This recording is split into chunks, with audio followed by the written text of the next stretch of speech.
News और आपके साथ मैं हूं फिजा काजमी। बीजेपी के दिग्गज नेता सुब्रमण्यम स्वामी अक्सर अपने बयानों को लेकर चर्चाओं में बने रहते हैं। उनके बयान कभी विपक्षी पार्टियों पर होते हैं तो कभी वो खुद की ही सरकार पर अपने बयानों के कारण सवाल खड़े कर देते हैं और उनके बयान अक्सर सुर्खियां बन जाते हैं। कभी कभार वो सोशल मीडिया पर कुछ ऐसी चीजें और अपने ऐसी बात जाहिर करते हैं जिससे नरेंद्र मोदी सरकार के लिए भी मुसीबत खड़ी हो जाती है। सुब्रमण्यम स्वामी अपने इसी व्यक्तित्व को लेकर हमेशा चर्चाओं में रहते हैं, लेकिन इस बार सुब्रमण्यम स्वामी ने सामने आकर जो बयान दिया है उसने बीजेपी नेताओं की परेशानियों को बढ़ा दिया है, साथ ही स्वास्थ्य मंत्रालय पर भी सवाल खड़े कर दिए हैं। नितिन गडकरी को लेकर सुब्रमण्यम स्वामी ने खुले मंच पर जो अपनी सोच जाहिर की है उसने बीजेपी में बगावत के सुर छलक रहे हैं। लेकिन क्या है सुब्रमण्यम स्वामी का वो बयान जिससे पड़ सकती है बीजेपी में फूट? ये रिपोर्ट देखिए। बीजेपी के दिग्गज नेता सुब्रमण्यम स्वामी अपने बयानों के कारण हमेशा सुर्खियों में बने रहते हैं। राजनीतिक गलियारों में उनके ट्वीट्स और उनके पोस्ट अक्सर उनके खुद की ही यानी मोदी सरकार पर सवालिया निशान छोड़ देते हैं। एक बार फिर सुब्रमण्यम स्वामी के एक बयान से बीजेपी के अंदर और भीतर फूट पड़ती नजर आ रही है। दरअसल नितिन गडकरी रह रहकर ट्वीट कर ट्रेंड करने लगते हैं। एक बार फिर ऐसा हो रहा है। ध्यान देने वाली बात यह है कि 2014 के बाद से नितिन गडकरी तभी चर्चा में आते हैं जब मोदी और शाह किसी न किसी मसले को लेकर या तो बचाव की मुद्रा में होते हैं या निशाने पर आ जाते हैं। दरअसल बात हम यहाँ सुब्रमण्यम स्वामी की कर रहे हैं, लेकिन नितिन गडकरी को लाइन में लाने के लिए और बीजेपी के अंदर फूट डालने का काम इस समय सुब्रमण्यम स्वामी ने कर डाला है। दरअसल कोरोना संकट के दौरान में सोशल मीडिया पर बहुत सारे लोग नितिन गडकरी के ट्रैक रिकॉर्ड को देखते हुए कहने लगे हैं कि स्वास्थ्य मंत्री बनकर वो देश को कोविड जैसी महामारी के भंवर से फंसे लोगों को बड़े आराम से उबार सकते हैं। सवाल है कि नितिन गडकरी को स्वास्थ्य मंत्री बनाने की सहलियतों का ये सिलसिला किसने शुरू करा और खबर ये उड़ी है कि कहां से शुरू हुआ। दरअसल कोविड टास्क की कमान सौंपने को लेकर बीजेपी सांसद सुब्रमण्यम स्वामी ने प्रधानमंत्री नरेंद्र मोदी को एक नेक सलाह तो दी है, लेकिन उसमें नितिन गडकरी को स्वास्थ्य मंत्री बना दिया जाए ऐसी कोई बात नहीं है। बल्कि सवाल जवाब में तो सुब्रमण्यम स्वामी ने ये उम्मीद जताई है कि नितिन गडकरी के मोर्चे पर आ जाने से डॉक्टर हर्षवर्धन को काफी मदद मिलेगी। हाल फिलहाल कोविड संकट में अभी ऑक्सीजन तो कभी जरूरी दवाओं की किल्लत को लेकर नितिन गडकरी की तरह से बड़े ही राहत भरे आश्वासन दिए गए हैं। खासकर रेमडेसिविर की प्रोडक्शन को लेकर, ऑक्सीजन प्लांट को लेकर भी मान भी लिया जाए कि अगर नितिन गडकरी को कोविड टास्क संभालने की जिम्मेदारी दे दी जाए या फिर स्वास्थ्य मंत्री ही बना दिया जाए तो क्या वो देश को कोरोना संकट से उबार पाने में सफल हो पाएंगे या अपने मंत्रालय के कामकाज की वजह से अब तक जो नाम कमा रखा है वो भी गवा देंगे। ये स्वामी की मन की बात है या संघ की मन की बात, ये सवाल भी यहाँ पर लाजमी सा लगता है। पहली बार आयुष मंत्रालय की तरफ से सवाल उठाए जाने और उत्तराखंड के सक्षम अधिकारी के परमिशन के बगैर ही कोरोनिल लॉन्च कर विवादों में फंसे स्वामी रामदेव काफी दिन तक शांत रहे, फिर पूरी तैयारी के साथ आए। फरवरी 2021 में जब रामदेव कोरोनिल लॉन्च करने मीडिया के सामने आए तो उनके दाएं हाथ पर स्वास्थ्य मंत्री डॉक्टर हर्षवर्धन थे और बाएं हाथ पर थे नितिन गडकरी। ऐसा लगा जैसे रामदेव एक ऐसे सुरक्षा कवच के साथ सामने आए हो कि किसी के भी मन में कोई शक शुबा ना रह जाए। कोरोनिल को लेकर लंबे चौड़े दावे भी किए गए, ना भी किए गए होते तो दो केंद्रीय मंत्रियों के मंच पर मौजूदगी ही सबसे बड़ा सर्टिफिकेट का काम कर रही थी। लेकिन अफसोस कुछ ही देर बाद WHO की तरफ से रामदेव की दवाओं का हवा नहीं दी गई और उनके सभी दावों को फुस मान दिया गया। सुब्रमण्यम स्वामी को बीजेपी के बड़े ही कारगर और सियासी हथियार के तौर पर इस्तेमाल किया जाता रहा है।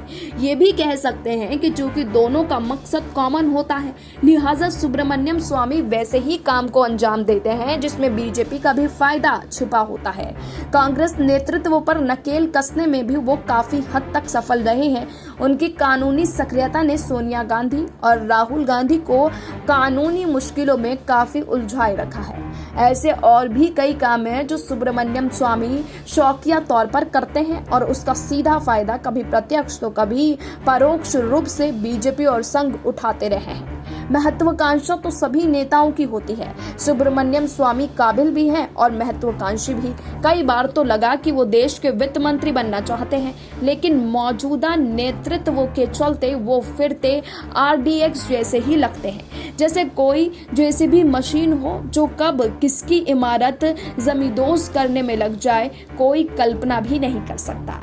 हिंदुत्व को लेकर सुब्रमण्यम स्वामी की अच्छी खासी फॉलोइंग भी है और वो RSS का फेवरेट होने के लिए अपने आप में काफी ज्यादा महत्वपूर्ण है। ये ठीक है कि स्वामी के बयान कई बार मोदी सरकार के लिए भी मुश्किलों का सबब बन जाते हैं, लेकिन ये भी है कि ज्यादातर विवादित बयान में बीजेपी विरोधी ही निशाने पर उनके नजर आते हैं। लेकिन नितिन गडकरी नागपुर से ही आते हैं, RSS के दुलोरवा भी समझते हैं। संघ प्रमुख मोहन भागवत की महती कृपा के साथ साथ अपार स्नेह भी हासिल है। 2019 के चुनाव से पहले वो काफी एक्टिव भी थे, इतने एक्टिव कि दिल्ली से कुछ नेताओं ने नागपुर जाकर उनको इनके हदें समझाने की कोशिश करनी पड़ी थी। तब तो कभी कभी ऐसा माहौल बनाने की कोशिश हुई कि अगर NDA में बीजेपी की सीटें कम आ जाएं और नरेंद्र मोदी के नाम पर सहमति ना बन पाए तो नितिन गडकरी को प्रधानमंत्री भी बनाया जा सकता है। खैर, नतीजों ने ऐसा कभी और सभी कयासों के साथ साथ ऐसे सपने देखने वालों को भी एक झटके में ही चारों खाने चित कर दिया।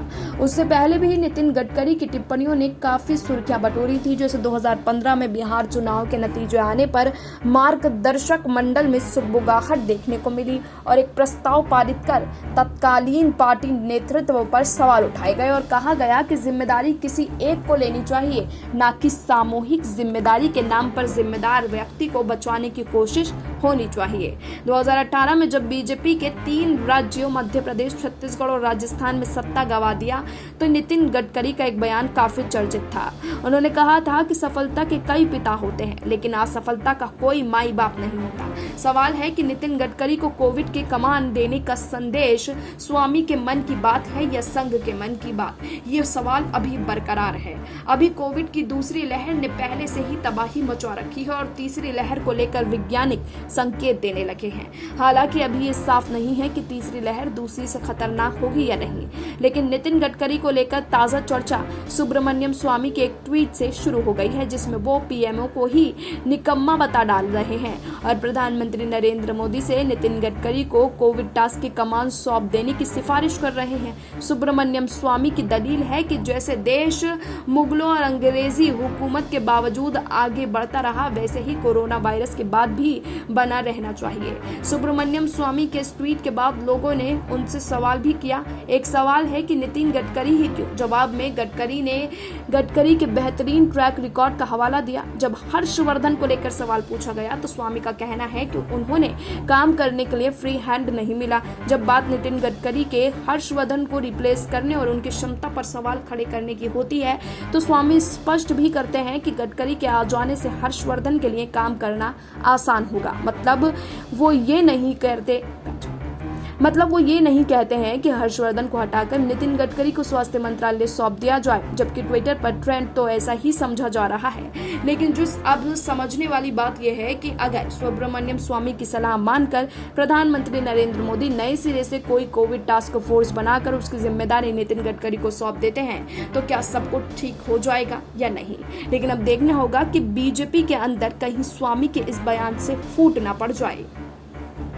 हालांकि अब देखना होगा कि सुब्रमण्यम स्वामी के इस बयान पर बीजेपी RSS की ओर से ये बयान दिलवाया गया है या फिर बीजेपी या नरेंद्र मोदी आने वाले समय में सुब्रमण्यम स्वामी के इस बयान पर कितनी गंभीरता से गहन मंथन करते हैं या फिर उनके बयान के ऊपर कोई पार्टी की ओर से प्रतिक्रिया सामने आती है या नहीं। फिलहाल हमें दीजिए इजाजत, अभी के लिए इतना ही, लेकिन देश और दुनिया की तमाम बाकी खबरों के लिए आप जुड़े रहिए SPN9 न्यूज के साथ।